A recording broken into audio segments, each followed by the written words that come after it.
Hello दोस्तों, आप सभी को मेरे यूट्यूब चैनल क्यूरियस साइंस में स्वागत है। आज हम पढ़ेंगे क्लास 10th का फिजिक्स, जो काफ़ी आज का टॉपिक महत्वपूर्ण होने वाला है। वह टॉपिक है प्रकाश के परावर्तन का नियम। पिछले वीडियो में हमने बताए थे कि आपतित किरण क्या होती है, परावर्तित किरण क्या होती है, आपतन कोण, परावर्तन कोण, अभिलंब और आपतन बिंदु। इस चीज़ को हम पिछले वीडियो में पढ़ चुके हैं। अब हम पढ़ने वाले हैं प्रकाश के परावर्तन का नियम। यह जो टॉपिक है बिहार बोर्ड परीक्षा के दृष्टि से काफ़ी महत्वपूर्ण, मतलब VVI टॉपिक है।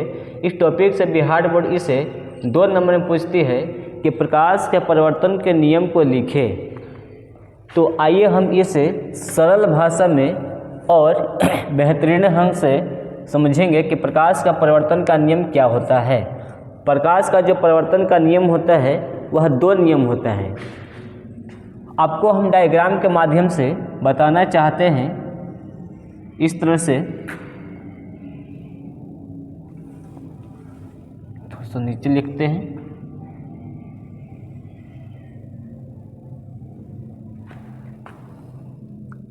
तो प्यारे साथियों, आप बताएंगे यहाँ पर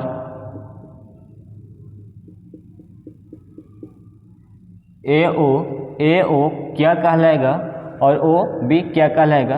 ये किरण आ रही है तो आपतित किरण कहेंगे, इस किरण को बोलेंगे आपतित किरण। और किरण जा रही है इसको बोलेंगे परावर्तित किरण।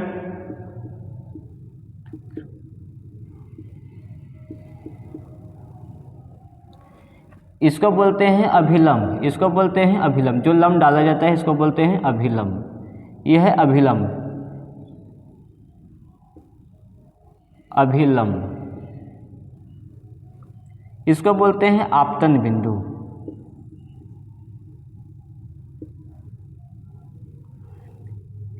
इसके बीच में बताए थे आपतित किरण और अभिलंब के बीच में जो कोण बनती है उसे आपतन कोण कहते हैं। आपतन कोण कहते हैं और इसे हम I लिखते हैं। और इसको बोलते हैं परावर्तन कोण, परावर्तन कोण, और इसे हम लोग R लिखते हैं। तो यहाँ प्रकाश का परावर्तन के मुख्यतः 2 नियम होता है। प्रकाश के परावर्तन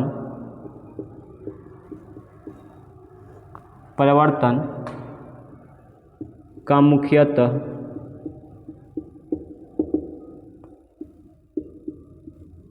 2 नियम होते हैं।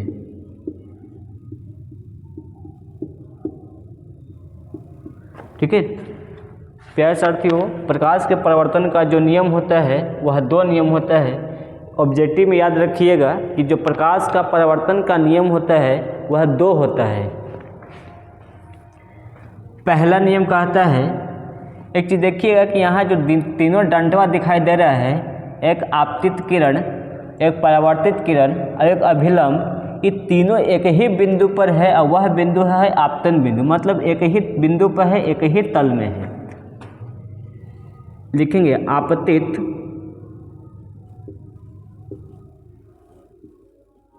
किरण कॉमा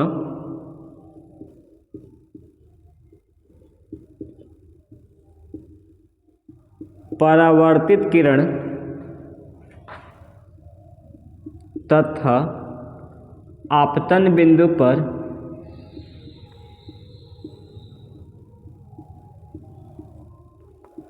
डाला गया अभिलंब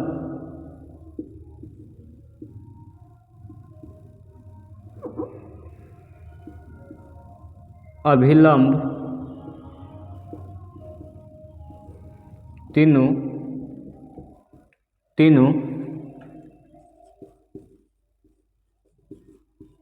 एक ही तल में होता है।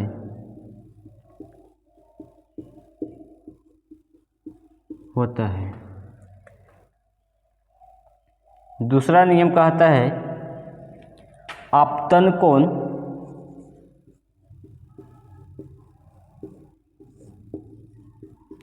आपतन कोण कॉमा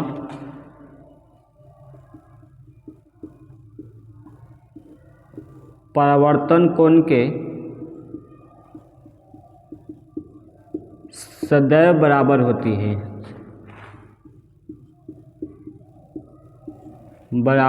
है, इसका मतलब यह होती है कि जितना एंगल पर किरण आपतित होती है उतना ही एंगल से किरण परावर्तित हो जाती है। अर्थात इसमें लिख सकते हैं कि एंगल जो आई होगा वो बराबर होगा एंगल आर के, जहाँ एंगल ऑफ आई बराबर आपतन कोण, जहाँ एंगल आई आपतन कोण होगा और जो एंगल आर होगा वो हम लोग का परावर्तन कोण होगा। प्यारे साथियों, यहाँ पे प्रकाश का परावर्तन के दो नियम हम देखें, आपतित किरण, परावर्तित किरण तथा आपतन बिंदु पर डाला गया अभिलंब तीनों एक ही तल में होता है, तीनों एक ही प्लेन में होती है। आपतन कोण परावर्तन कोण के सदैव बराबर होती है, ये हमेशा बराबर होती है। यह नियम हमेशा के लिए सत्य है कि जितना कोण पर किरण आएगी उतना ही कोण से किरण परावर्तित हो जाएगी। ठीक है, तो इस चीज़ को याद रखिएगा। हम लोग का क्वेश्चन पूछता है कि प्रकाश के परावर्तन के नियम को लिखे, तो प्रकाश के परावर्तन के मुख्यतः दो नियम होते हैं और इस तरह से हम लोग का लिख देना है जो आपको बिहार बोर्ड 2 नंबर में पूछती है। इसे फिगर के माध्यम से हम समझाए हैं, फिगर नहीं भी बनाइएगा तो आपका कोई त्रुटि होने वाला नहीं है। अगर यह समझ गए होंगे तो फिलहाल के लिए इतना स्क्रीनशॉट करिए।